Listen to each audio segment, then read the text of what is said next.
Hi there, and welcome to This Day in History for June 23rd. June 23rd is the 174th day of the year in the Gregorian calendar, 175th in leap years, with 191 days remaining to the end of the year.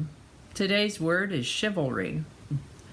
Chivalry is a noun that means the ideal qualifications of a knight, such as courtesy, honor, bravery, gallantry, etc., or the institution of knighthood, a group of knights, a gallant deed, etc.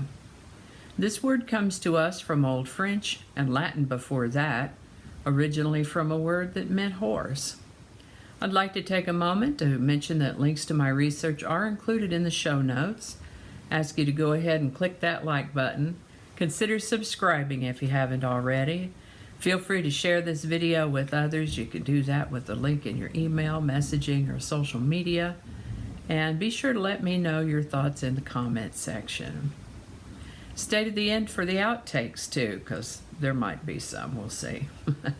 And with that, we're going to start in the year 229, when Sun Quan proclaimed himself Emperor of Eastern Wu. That was one of three major states that competed for supremacy over China during the Three Kingdoms period. On June 23, 1611, the mutinous crew of Henry Hudson's fourth voyage set Henry, his son, and 7 loyal crew members adrift in an open boat in what is now Hudson Bay. They were never heard from again. On June 23, 1683, William Penn signed a friendship treaty with the Lenape Indians in Pennsylvania. During the early 1600s, about 60 French families were established in Acadia. It seems they got along well with the local natives and learned the most effective ways to hunt and fish that part of the world. They lived in an area whose border was intermittently contested between French Canada, modern Quebec, and the British territories in New England. Unfortunately, they often became entangled in the conflict between those two powers, and on June 23, 1713, the French residents of Acadia were given 1 year to declare allegiance to Britain or leave Nova Scotia. Eventually, many of the Acadians did leave the area. Some of them ended up in Louisiana. We now know them as Cajuns. On June 23, 1794, Princess Catherine II of Russia granted Jews the permission to settle in Kiev. On June 23, 1810, John Jacob Astor formed the Pacific Fur Company. He made a lot of money in the fur trade and parlayed that into real estate and other investments, becoming the first multimillionaire in the United States.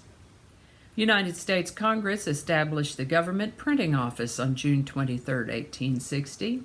On June 23, 1868, Christopher Latham Sholes received a patent for an invention he called the typewriter.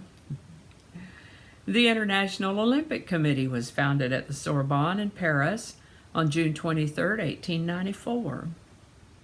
On June 23, 1917, in a game against the Washington Senators, Boston Red Sox pitcher Ernie Shore retired 26 batters in a row after replacing Babe Ruth, who had been ejected from the game for punching an umpire.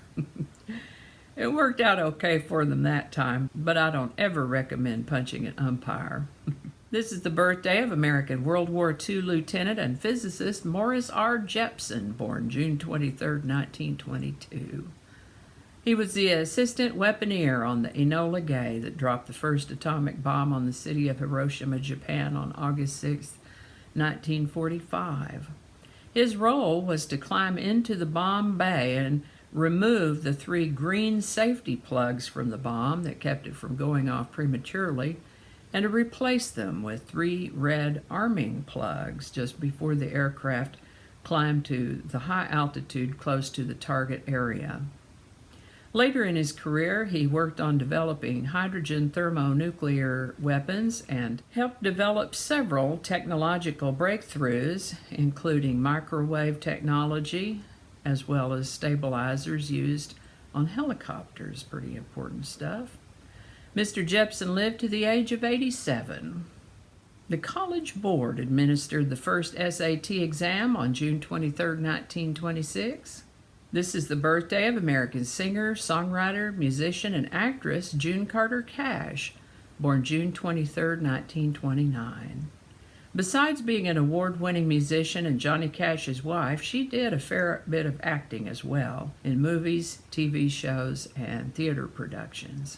As June Carter, she was the one who wrote the song Ring of Fire, which later turned out to be such a big hit for Johnny Cash. June Carter Cash lived to the age of 73. Wiley Post and Harold Gaddy took off from Roosevelt Field, Long Island, in an attempt to circumnavigate the world in a single-engine plane on June 23, 1931. Yikes. This is the birthday of American essayist and novelist Richard Bach, born June 23, 1936.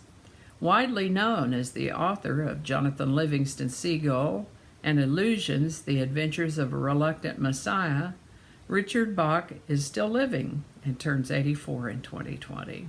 The Civil Aeronautics Act was signed into law, forming the Civil Aeronautics Authority in the United States on June 23, 1938. On June 23, 1947, the United States Senate followed the United States House of Representatives in overriding U.S. President Harry S. Truman's veto of the Taft-Hartley Act. The Taft-Hartley Act is the United States federal law now that restricts activities and power of labor unions. This is the birthday of American lawyer, judge, and United States Supreme Court Justice Clarence Thomas, born June 23, 1948. Still alive, he turns 72 in 2020. On June 23, 1960, the United States Food and Drug Administration declared Ovid to be the first officially approved combined oral contraceptive pill in the world. The Antarctic Treaty set aside Antarctica as a scientific preserve, banning military activity on the continent. This treaty came into force on June 23, 1961. On June 23, 1969, IBM announced that effective January 1970, it would price its software and services separately from hardware, thus creating the modern software industry. On June 23, 1972, Title IX of the United States Civil Rights Act of 1964 was amended to prohibit sexual discrimination to any educational program receiving federal funds. Sonic the Hedgehog was released to American audiences on June 23, 1991. The Nintendo 64 home video game console was released in Japan on June 23, 1996. Nick Wallenda became the first man to successfully walk across the Grand Canyon on a tightrope on June 23, 2013. The last of Syria's declared chemical weapons were shipped out for destruction on June 23, 2014. And I think that's going to do it for us today. I hope you learned something you didn't know before. I know I sure did. I always do. Thank you so much for watching. Give it a like if you enjoyed this video. Consider subscribing if you haven't already. And feel free to share this if you found it interesting, informative, or entertaining in any way. Check out my other channel, 8 Susquehanna. There's a link to that in the show notes, along with the links to my research. Thanks again, and I'll see you next time.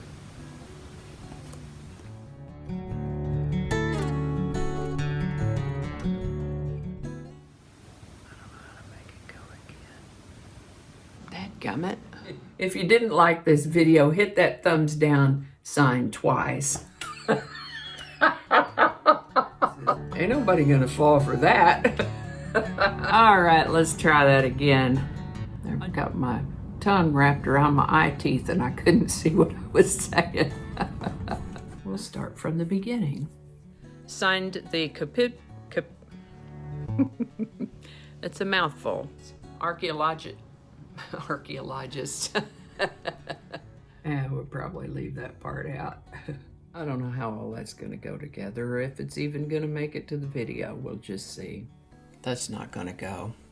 Yeah, we're gonna cut those out. That'll all be laying on the cutting room floor. So I'll just do that whole thing over. That might not make it into the video, we'll see. Changing it up.